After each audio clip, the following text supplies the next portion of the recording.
Hi friends. Today is Halloween. It's also Samhain, spelled Samhain. Some people, such as myself, didn't know that it was pronounced Samhain the first significant amount of years that I was pagan, so I say Samhain because I was ignorant for the first 3 years of being pagan.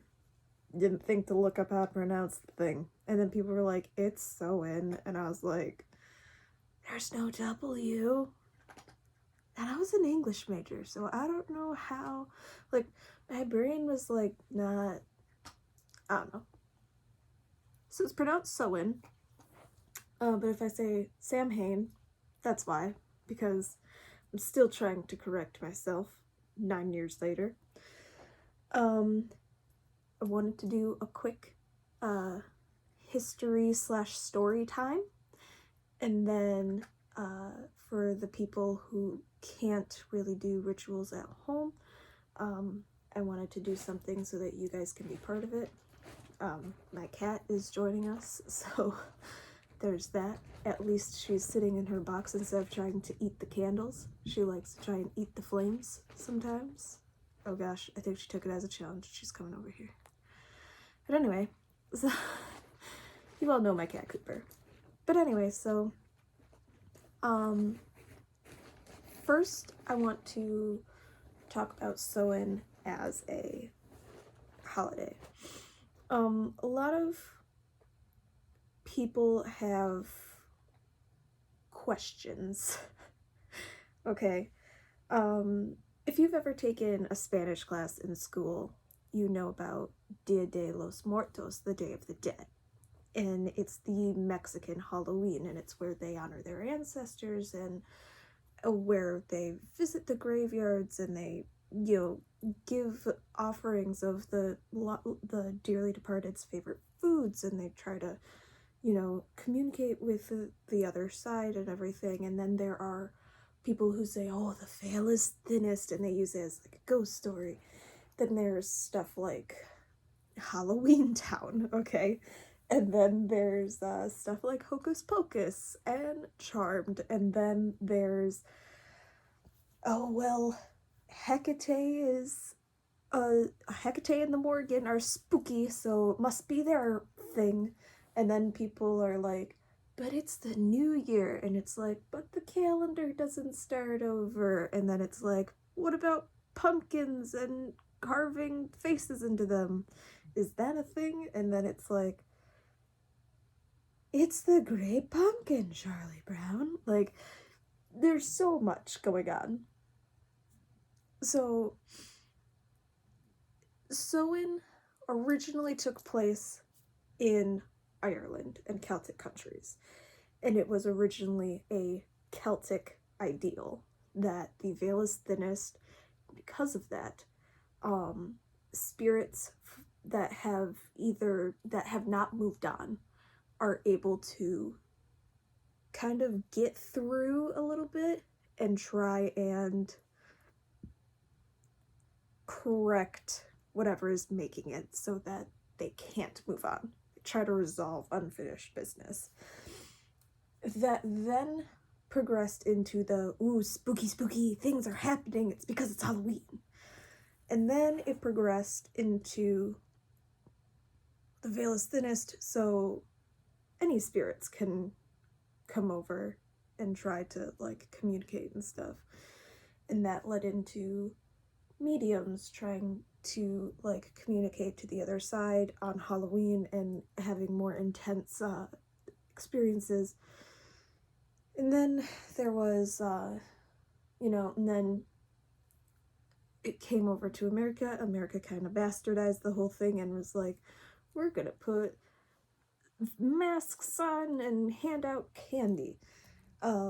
Some people say that the reason that the tradition of masks started was so that humans could walk safely in the streets, and the spirits that were coming through the veil wouldn't know that they were, human or something.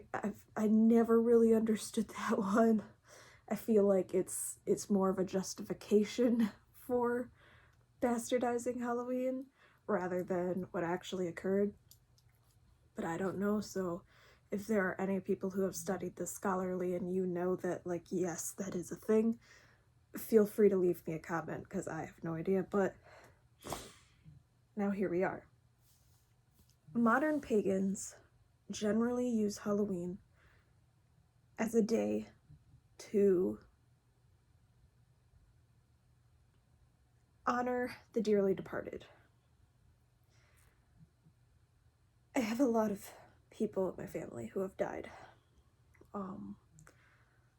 We have a lot of cancer in our family. Only 2 people have survived the cancer. I think it's 9 or 10 have died.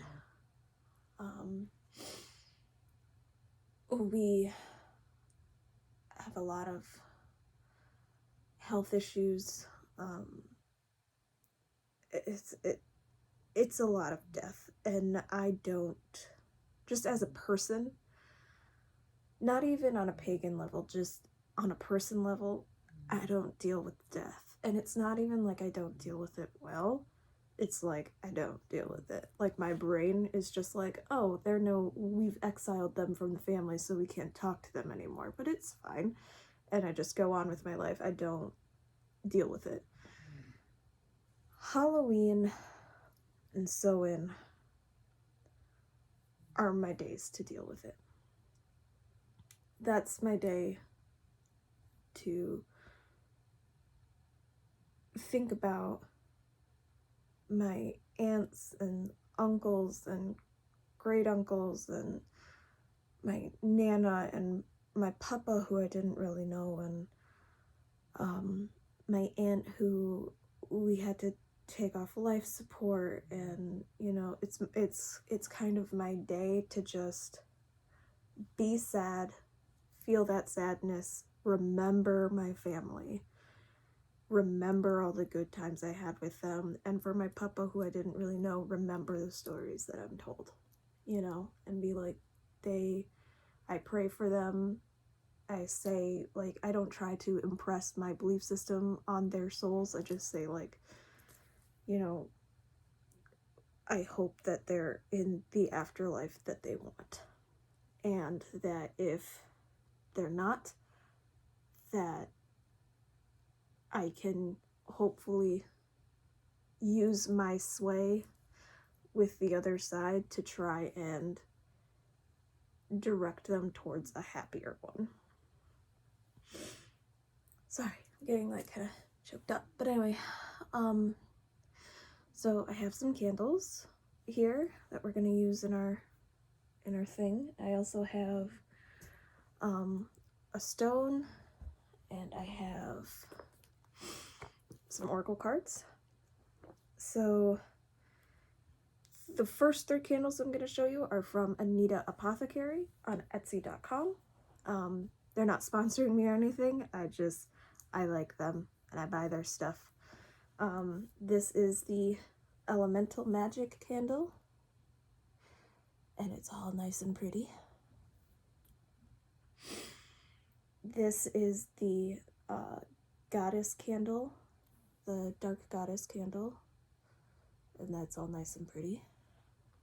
You can see how it's like melted in that little crater there because I've used it. This one I haven't used yet. This is the Necromancy candle. I've been saving it specifically for Halloween and for other rituals such as this. So these I got from Anita Apothecary. This one I think I got like 5 years ago at a Michael's, like the craft store or something, during their Halloween sale. And I like to use it for Thanatos. I think that it's kind of funny. This is my blue labradorite that I use in most of my dealings with Chthonic deities, or the underworld deities. And then I have this oracle deck, which I'm going to talk about in my upcoming video, Tarot Cards versus Oracle Cards, and these are called Postcards from the Spirit, from Spirit. So basically what I want to do is I'm going to open a elemental space, right? Which is never required, but people do it. I'm going to give blessings to the Dark Goddess. And then I'm going to say a prayer for the dearly departed. I didn't write one, so I hope it's not terrible, but we're gonna see how that goes. And then I'm gonna honor Thanatos for allowing me to commune with my ancestors. This stone I'm not particularly gonna like use in any real fashion. Like, it's not like I'm gonna like bless it or anything. It's just like it's here to help keep things powerful. And then after all is said and done, I'm going to choose one of these and see what the ancestors have to say to me. I don't want to do these out of order, so I'm going to mix these. Okay. So.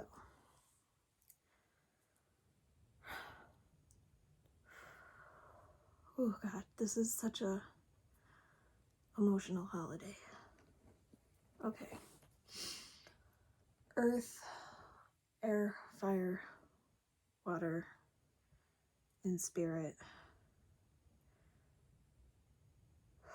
I invite you to this circle, and to this space where I hope that you will keep me safe when communing with the other side, and anyone who is watching from afar,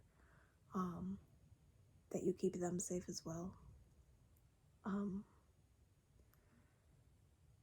When the ritual is over, I will speak to you again, and know that you never have to leave, but if you have other things to do at the end of the ritual and you need to leave, I understand.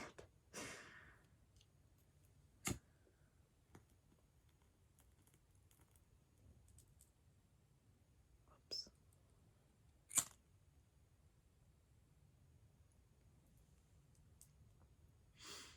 This is not lighting.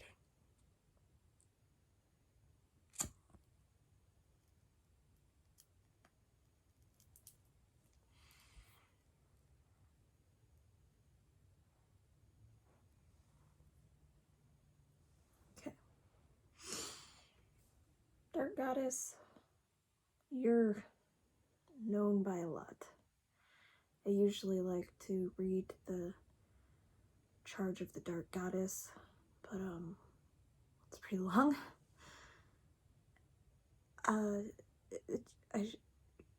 Hecate, Nyx, Persephone,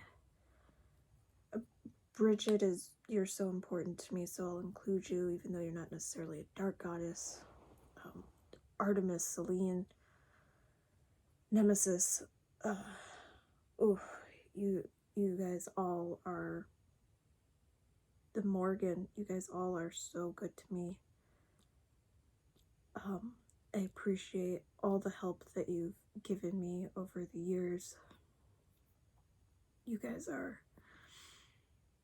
some of the best support that I've ever had in my life. So, thank you. Please help me in this communication time with my ancestors and dearly departed. And, yeah, thank you. And also, same goes for you. Know that you never really have to leave, but if when the ritual is over, you need to leave, I understand.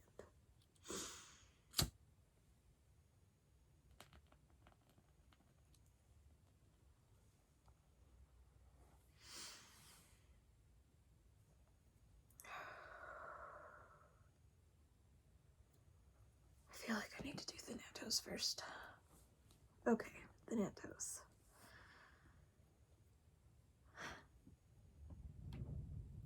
You've always been great to me.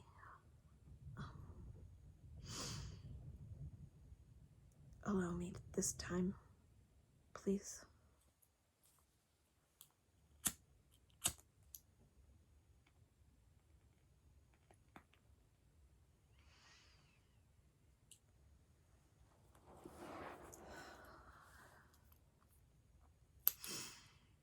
Dearly departed, I'm here because the veil is thin, and I want all of you to know how important you were to me and how important you are to me. I think of you guys often. I don't ever want you to think that I'll forget you, because I never will. Nana, you inspired me to be big, and you died an empath's death, so. And I know how happy you must be.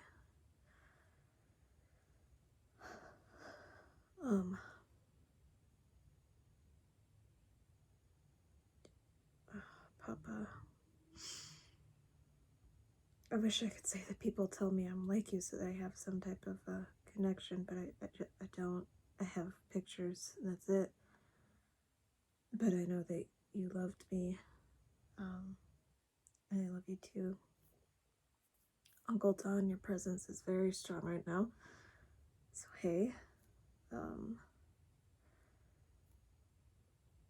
I hope that you are having a good time playing cards and stuff up or down wherever you are.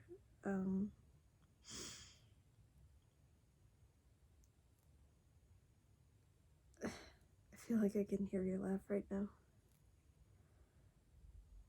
And Aunt Lee, I still am sorry. But I still have the book you gave me. And I read it when I miss you.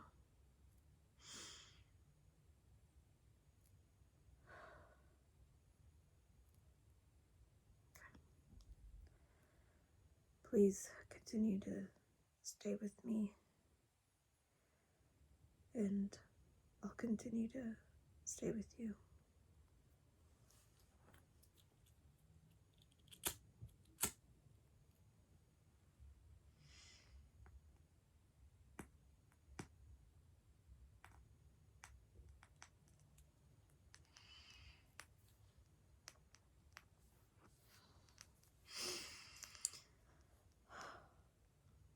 We're gonna do a minute or so of just, we're gonna give some time.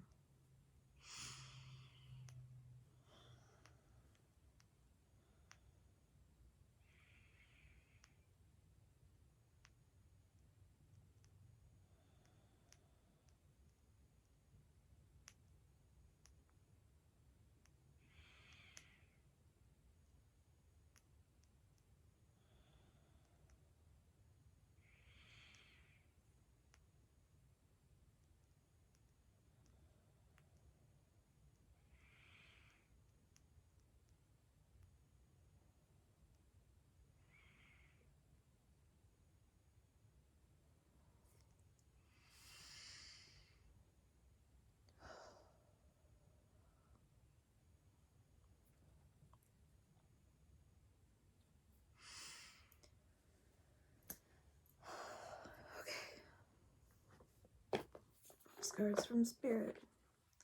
Let's see if anybody has something to say, whether it's to me or to somebody watching this video.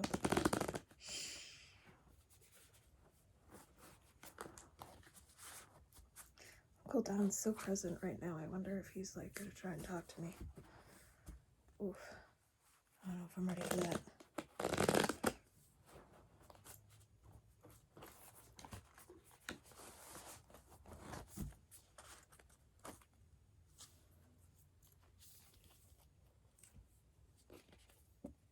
This one feels important.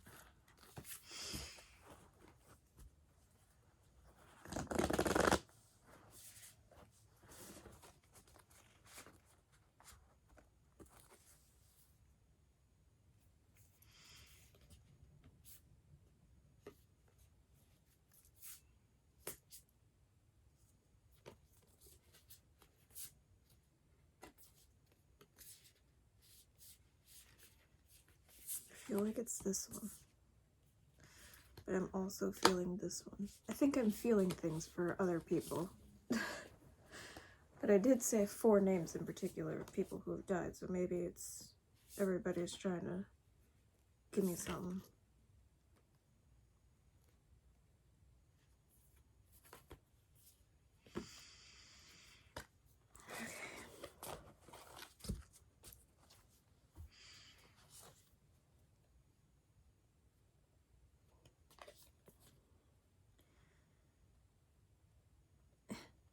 Dearest you, do you ever wonder whether your ideas and inspiration might be coming through your soul rather than generated from your mind alone? We are here to tell you we are always whispering in your ear about your highest good. We are conduits for spirit, letting you know you are a living channel for this awesome co-creative energy. When you're feeling inspired, it means you heard us. Inspiration means spirit is breathing through you. Inspiration needs your human passion to keep it going so you can make a difference in the world. So keep moving on what inspires you. Let yourself be led into new experiences and know that this is why you are on the earth. Your purpose is to discover your spirited nature and to bring forth through your efforts whatever is meant to be. Wondrous miracles have a way of showing up when you let inspiration propel you forward. You are so, so loved. That was the first one that said this feels important.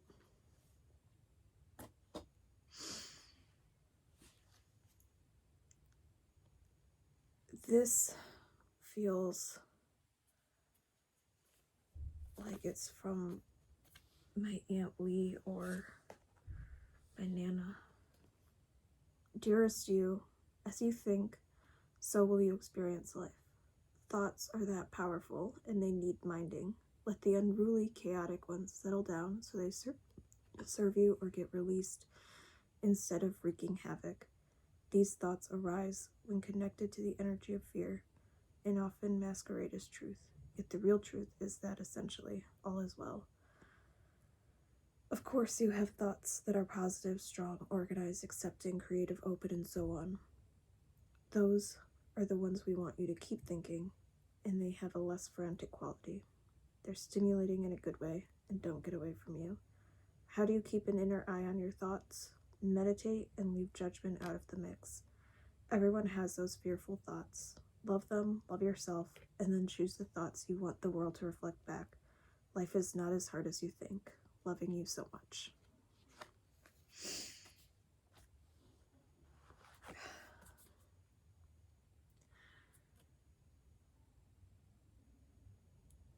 Just how this one is signed, I feel like it's from my Aunt Lee. We never really had we didn't hate each other or anything, it's just that we never really had that strong of a relationship. We weren't like this, we were more like this. Cheers to you. Miracles never run out.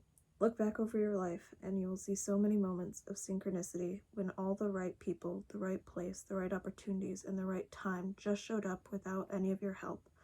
Think back to how you felt just before a miracle happened. You felt you were giving up, but it was more like a gentle surrender to what was about to happen.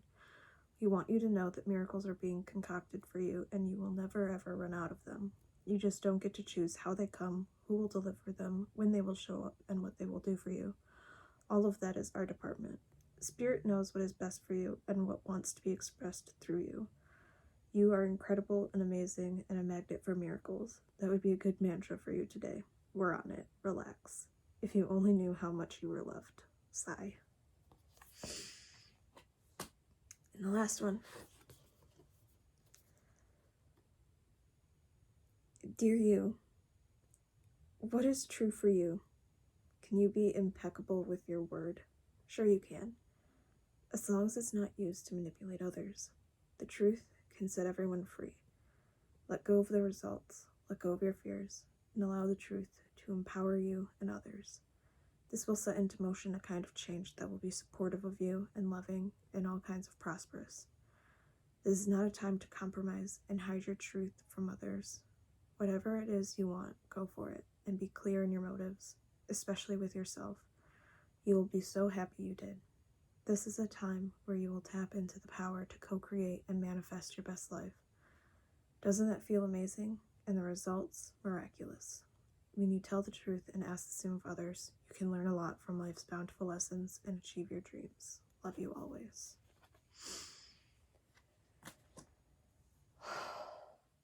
Whew. That was a lot. Alright. I hope everyone got something out of that. And have a great Samhain, or Samhain, or Halloween, or all of the above. Good night, everybody.